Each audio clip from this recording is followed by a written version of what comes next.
If you are still winging your email campaigns and hoping for the best, that ends today. In this video, I'll show you exactly how to stop guessing and start planning like 7 and 8 figure e-commerce brands. Here's what you will learn in this video. Why creating a campaign calendar is important. How to set up a proper monthly campaign calendar, and how to use your campaign calendar to organize the flow of your team. Why should you bother about having a campaign calendar? So you can plan what you are going to send, why you are sending it, and to what audience you'll be sending it to. This gives you a clearer picture on exactly what you need to do. Second, so you can be consistent. So you don't get to a certain day and then you start wondering, what will I even send today? What will I send next week?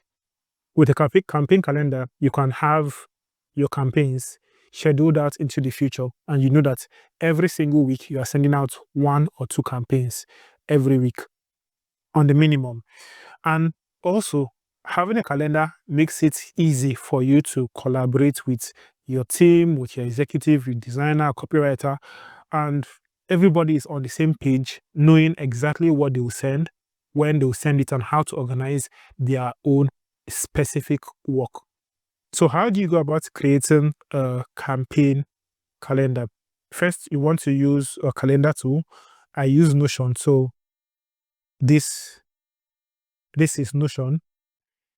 And the simple framework that I always use to create a calendar is, first, I look at the holiday. So what holiday is going to happen that month? What is the major holiday?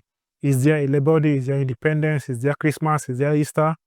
What is the major holiday that would occur that month? So let's assume that there's going to be a major holiday on the 7th. You know that on the 7th, you're going to send out a campaign relating to that holiday. If there's another one on the 15th or maybe the 20th, so let's go 7th and 20th, then you know you would have a campaign going out on the 7th and another one going out on the 20th. So these are for the major holidays. Then for minor holidays, there are some holidays that are minor holidays. For example, Self-Care Day, National Dog Day, and so on. You look to see which particular minor holiday exists in that month. So and how it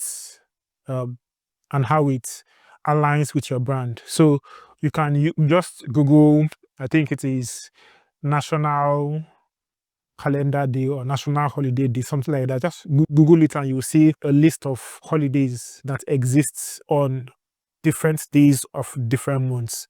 So you can adapt the one that is specific to your brand. By the way, if you are serious about growing your e-com brand, I've put together a valuable resource called the 5 Steps for Turning Visitors into Repeat Customers.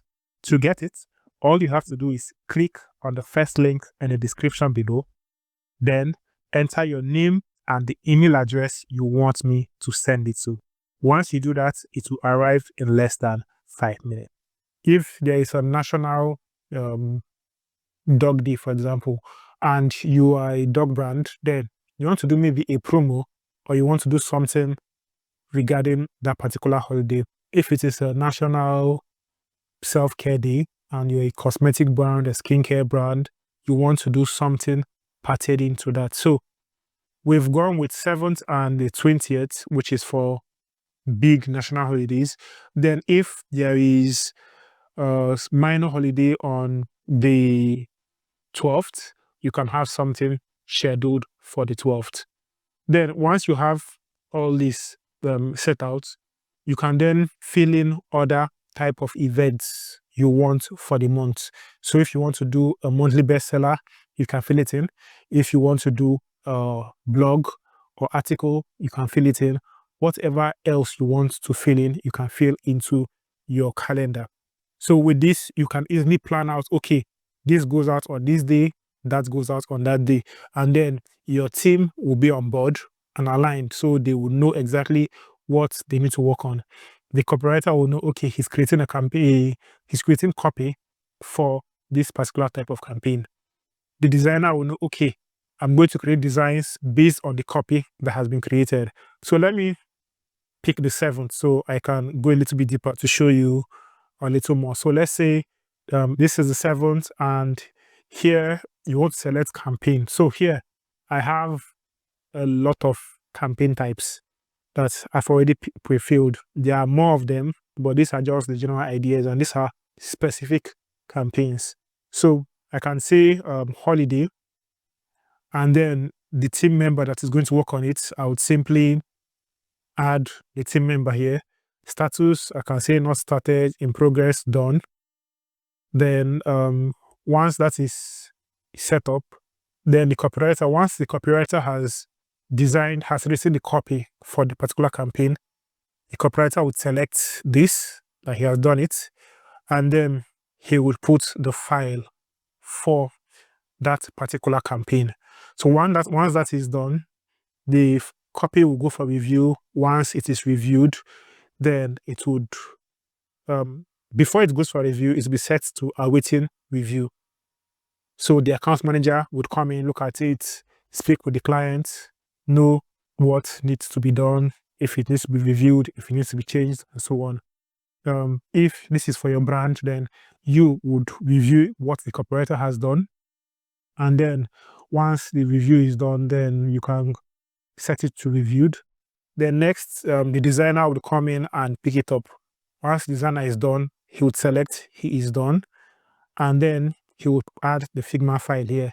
Then under review, you would go in and review it. This is what I use for my team. So I might use certain words for agency as well as for brands.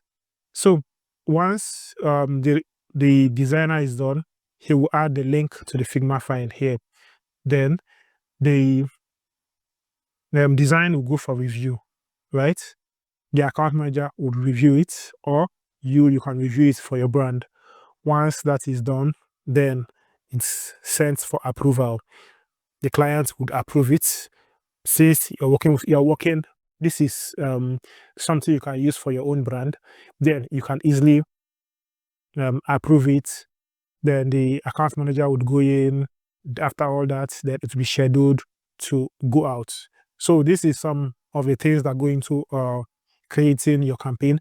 And you need to understand that creating your calendar, rather, and you need to understand that your calendar would help keep everybody on board, help put everybody on the same page.